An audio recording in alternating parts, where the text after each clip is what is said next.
नमस्कार. आजच्या व्हिडिओमध्ये तुमचं सगळ्यांचं खूप खूप स्वागत आहे. तर तुम्ही मागचा आमचा व्हिडिओ बघितला, जेणेकरून आमचा प्रवास कशा पद्धतीने झाला तो तुमच्याबरोबर मी शेअर केला थोडाफार. तर छानपैकी आमचा त्या व्हिडिओमध्ये प्रवास सुखरूप झाला. आणि बघू शकता आम्ही इथं आलो देवीच्या आता गडावर. तर गडापर्यंत जिथपर्यंत गाडी येते तिथपर्यंत आम्ही गाडी आणली. अर्ध्या गडापर्यंत गाडी येते आणि इथं दुकानदाराच्या इथं आम्ही पार्किंगला गाडी लावली. इथं आता पूजाचं साहित्य घेतो, जेणेकरून आम्हाला नववारी लुगडं, चोळी पातळ किंवा लुगडं असं म्हणजे असतं देवीचं, ते घ्यायचं होतं. आणि तांबूल सुद्धा घ्यायचा होता. तांबूल म्हणजे नागिनीचे पानं आपण खातो त्या पद्धतीने त्याला तांबूल बोललं जातं. आणि तो आवडतीचा प्रसाद ह्यो देवीचा आहे, तर तो घ्यावाच लागतो. तर तुम्ही 11 पासून 21, 501 किती पण घेऊ शकता तुमच्या इच्छानुसार. ते सुद्धा आम्ही सगळं साहित्य घेतलं. आणि जेणेकरून मी इथं शिंगारा आणला होता पूर्णपणे देवीचा, जोडवे, गळ्यातलं नथ वगैरे सगळं, टेकली, बांगड्या, तर ते मी घरून पॅकिंग करून आणलं होतं. बाकीचं फक्त चोळी पातळ इथं घेतलं. सगळं पूजाचं सामान घेतलं, वट्टीचं सामान घेतलं आणि आम्ही आता गडाकडे निघालो. तर बाकीचं आपण परड्या भरायला सामान न्यायचं, ते सुद्धा म्हणजे गडावरच घेऊन जायचं. वरतीच परड्यावाल्या बसेल राहत्या, जेणेकरून आपल्याला एवढं सामान घेऊन वरती चढावं लागतं. तर मी सुद्धा घरून सगळं पीठ, मीठ तर सगळं नेलेलं होतं, बाजरी वगैरे, तर ते सर्व मी वरती घेऊनच मोठ्या पिशवीमध्ये घेऊन गेलेली होते परड्या भरण्यासाठी. तर इथून झाली गडाची सुरुवात. तर बघू शकतात आता गडावर आता थोडंफार शूट करणार आहे मी, जेणेकरून पूर्णपणे शूट करता येत नाही, कारण जेणेकरून भरपूर भाविक असतं किंवा असं व्यवस्थित शूट होत नाही. तरी पण तुमच्यासाठी मी थोडंफार शूट करणार आहे.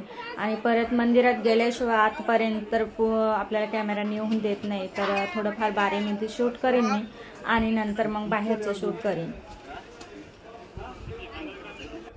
तर बघू शकता दोन्ही कडून भरपूर प्रमाणात इथं दुकानं आहे, स्टेशनरीचे किंवा प्रसादाचे, असे म्हणजे सर्वच दुकानं आहेत. तिथं पूजाचं सामान वरपर्यंत नेऊपर्यंत आहे. पण आम्ही गाडी पार्किंग लावल्यामुळं तिथं आम्ही खालूनच सामान सर्व घेतलं.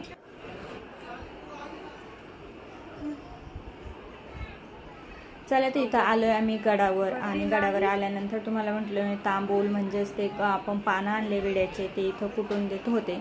तर छानपैकी इथं खलबत्त्यामध्ये ते आपल्याला कुटून देते. आणि ते कुटून घेतले का नंतर आपण बारीला लागायचं. तर इथं माणसं बसलेले असते कुटून द्यायला, तर त्यांना 20-30 रुपये आपण द्यायचे आणि छानपैकी कुटून द्यायचे.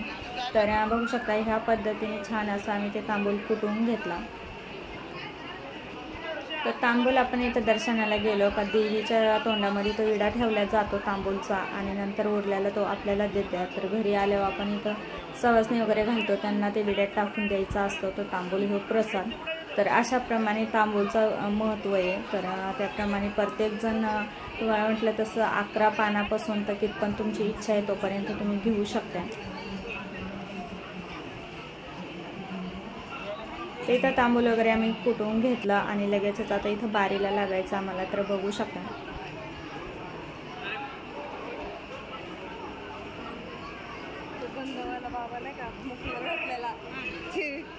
इथं लागलो आम्ही बारीला. आणि 9:30-10चा वेळ होता. तर इथं असे जास्त काही गर्दी नव्हती, तरी पण बरेपैकी भाविक होते. तर सकाळी लवकर गेल्यामुळं चांगलं छानपैकी आमचं दर्शन झालं.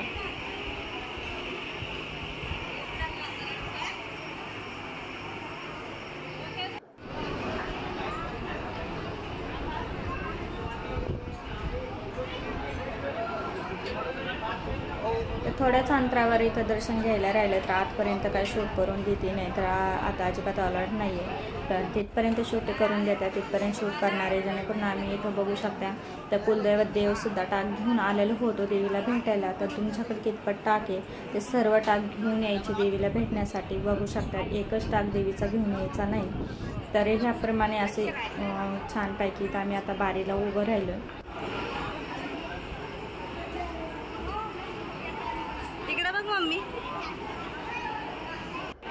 मस्त असे आमचे दर्शन झाले. तर चला, आजचा व्हिडिओ तुम्हाला कसा वाटला लाईक, शेअर, सबस्क्राईब करा. आणि पुढचा व्हिडिओ तुम्हाला लवकरच मी पोस्ट करणार आहे. तर धन्यवाद.